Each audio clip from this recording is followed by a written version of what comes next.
নমস্কার বন্ধুরা, ডলির রন্ধনশালায় সবাইকে স্বাগত। আর আজকে তোমাদের সাথে শেয়ার করব দারুণ একটা এঁচোড় রান্নার রেসিপি। তোমরা হয়তো অনেকে অনেক রকমভাবে এতদিনে এঁচোড় রান্না করে খেয়েছো, তবে একদিন হলেও এই রান্নাটা ট্রাই করে দেখো। এখানে আমি দেখো বড় সাইজের একটা এঁচোড় নিয়েছি গোটা। আমি কিন্তু সবটা এঁচোড় রান্না করব না, অর্ধেকটা রান্না করব। এঁচোড়টা আমি কেটে রেডি করে নিয়েছি। আর এঁচোড়টা ঠিক এরকম বড় বড় টুকরো করে কেটে নিয়েছি। এঁচোড়টা আমি খুব ভালোভাবে ধুয়ে পরিষ্কারও করে নিয়েছি। এবার এঁচোড়টাকে সেদ্ধ করে নেব। সামান্য পরিমাণ তেল দিয়ে দিলাম যাতে প্রেসার কুকারটা পরে পরিষ্কার করতে সুবিধা হয়। আর দিয়ে দিলাম এখানে হাফ চামচের মতো হলুদ গুঁড়ো। এবার সমস্ত কেটে রাখা এঁচোড়গুলো প্রেসার কুকারের মধ্যে দিয়ে আমি সেদ্ধ করে নেব। আর এই রান্নার জন্য আগে থেকেই আমি কিছুটা ছোলার ডাল ঘন্টা দুয়েকের মতো ভিজিয়ে রেখেছিলাম। এবার আমি ছোলার ডালগুলো বেটে নেওয়ার জন্য মিক্সির জারের মধ্যে দিয়ে দেব। সমস্ত ছোলার ডালগুলো আমি মিক্সির জারের মধ্যে দিয়ে দিলাম। ছোলার ডালগুলো বাটার সময় একটুও জল ব্যবহার করা যাবে না। আমি জল ছাড়াই ঠিক এইভাবে পেস্ট বানিয়ে নিলাম। এদিকে এঁচোড়টাও আমি খুব ভালোভাবে সিদ্ধ করে নিয়েছি। দেখো ঠিক এইভাবে আমি এঁচোড়টাকে সিদ্ধ করে রেডি করে নিলাম। আর গরম অবস্থাতেই একটা বড় চামচের সাহায্যে এইভাবে এঁচোড়গুলো আমি একটু ভেঙে ভেঙে দেব। এঁচোড়গুলো দেখো ঠিক এইভাবে আমি ভেঙে ভেঙে রেডি করে নিলাম। গরম অবস্থাতে এই কাজটা করে নিলে তাহলে পরের কাজটা করতে সুবিধা হবে। হালকা উষ্ণ গরম আছে এই অবস্থাতে হাত দিয়ে এঁচোড়গুলো এভাবে চটকে চটকে আমি মেখে রেডি করে নিলাম। আগে থেকে যে ডাল বাটাটা রেডি করে রেখেছিলাম সেই ডাল বাটাটা এঁচোড়ের মধ্যে আমি দিয়ে দিলাম। এরপরে আমি এখানে দিয়ে দেব হাফ চামচের একটু বেশি হলুদ গুঁড়ো। আর এখানে দিয়ে দিলাম হাফ চামচের মতো ঝাল লঙ্কার গুঁড়ো। এরপর আমি এখানে দিয়ে দিলাম হাফ চামচ ধনে গুঁড়ো। আর দিয়ে দেবো এখানে হাফ চামচ পরিমাণ জিরে গুঁড়ো। এরপর আমি এখানে দিয়ে দিলাম হাফ চামচের মতো গরম মশলার গুঁড়ো। আর এখানে দিয়ে দেব স্বাদ মতো চিনি। আর দিয়ে দেব এখানে দিয়ে দেব 3 চামচ পরিমাণ চালের গুঁড়ো। চালের গুঁড়োটা দিলে বাইন্ডিংয়ের জন্য খুব ভালো হয়। আর চালের গুঁড়ো যদি পরে আমার প্রয়োজন হয় আরও একটু চালের গুঁড়ো এখানে ব্যবহার করব। এবার আমি এখানে দিয়ে দিলাম হাফ চামচ পরিমাণ আদা বাটা। আর সব শেষে দিয়ে দিলাম স্বাদ মতো লবণ। এবার আমি হাত দিয়ে সব কিছু খুব ভালোভাবে মেখে নেব। আমি এখানে ডাল বাটা ব্যবহার করেছি, তোমরা চাইলে কিন্তু বেসনও ব্যবহার করতে পারো। তবে ডাল বাটা দিয়ে এই রান্নাটা করলে খেতে খুব ভালো হয়। আমি সব কিছু একসাথে খুব ভালোভাবে দেখো এইভাবে চটকে মেখে রেডি করে নিলাম। এবার এই মাখা এঁচোড় থেকে এইভাবে অল্প অল্প করে এঁচোড় নিয়ে মাঝখানটা ঠিক আমি একটু এইভাবে গর্ত মতো করে নিয়ে আমি এর মধ্যে দিয়ে দিলাম দুটো কিশমিশ। এবারে আমি এইভাবে দেখো লম্বা করে শেপ দিয়ে আমি কোপ্তাগুলো গড়ে নেব। এইভাবে অল্প একটু কিশমিশ দিলে তাহলে খাওয়ার সময় মুখে পড়লে ভালো লাগবে। সব কটা কোপ্তা আমি ঠিক একইভাবে বানিয়ে রেডি করে নিলাম। এবার কোপ্তাগুলো একটা সাইডে সরিয়ে রেখে দেব। কড়াইয়ের মধ্যে আগে থেকেই আমি পরিমাণ মতো তেল গরম করতে বসিয়ে দিয়েছিলাম। এবার আমি গরম তেলের মধ্যে একে একে কোপ্তাগুলো ছেড়ে দেব। আর এই কোপ্তাগুলো ভাজার আগে তেলটাকে খুব ভালোভাবে হাই হিটে গরম করে নিতে হবে। আমি এখানে অল্প অল্প করে দিয়ে ভেজে নেব।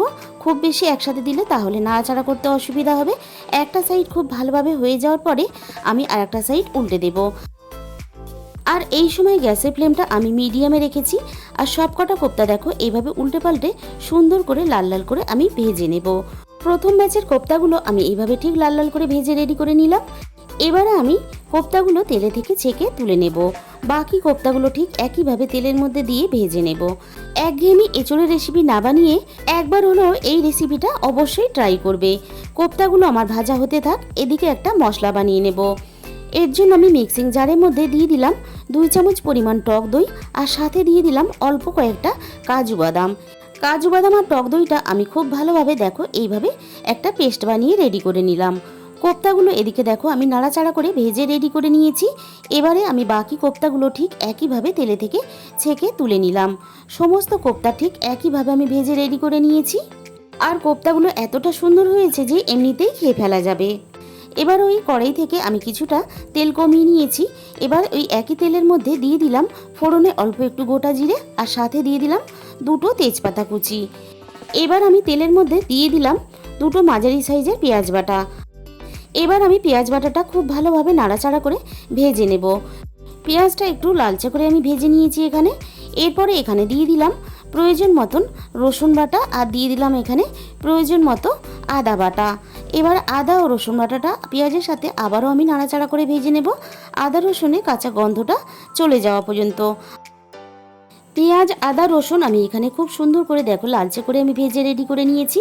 এরপরে এখানে দিয়ে দিলাম হাফ চামচ পরিমাণ হলুদ গুঁড়ো, আর দিয়ে দিলাম এখানে হাফ চামচের একটু বেশি ঝাল লঙ্কার গুঁড়ো। এবারে আমি এখানে দিয়ে দেব হাফ চামচ পরিমাণ জিরে গুঁড়ো, আর দিয়ে দিলাম এখানে হাফ চামচ পরিমাণ ধনে গুঁড়ো, আর এখানে দিয়ে দিলাম স্বাদ মতো চিনি। যেহেতু আমি টক দই রান্নাতে ব্যবহার করেছি তাহলে স্বাদের ব্যালেন্সটা ঠিকঠাক থাকবে। আর দিয়ে দিলাম এখানে কালারের জন্য হাফ চামচের একটু বেশি কাশ্মীরি লঙ্কার গুঁড়ো। মশলাটা যাতে পুড়ে না যায় তার জন্য সামান্য পরিমাণ জল দিয়ে দিলাম। এবার আমি মশলাটাকে খুব ভালোভাবে কষিয়ে নেব, আর মশলাটা একটু হাতের সময় নিয়ে খুব ভালোভাবে কষিয়ে রেডি করে নিতে হবে। মশলাটা যত তুমি ভালোভাবে কষাবে রান্নার স্বাদটা কিন্তু ততই বেশি ভালো হবে।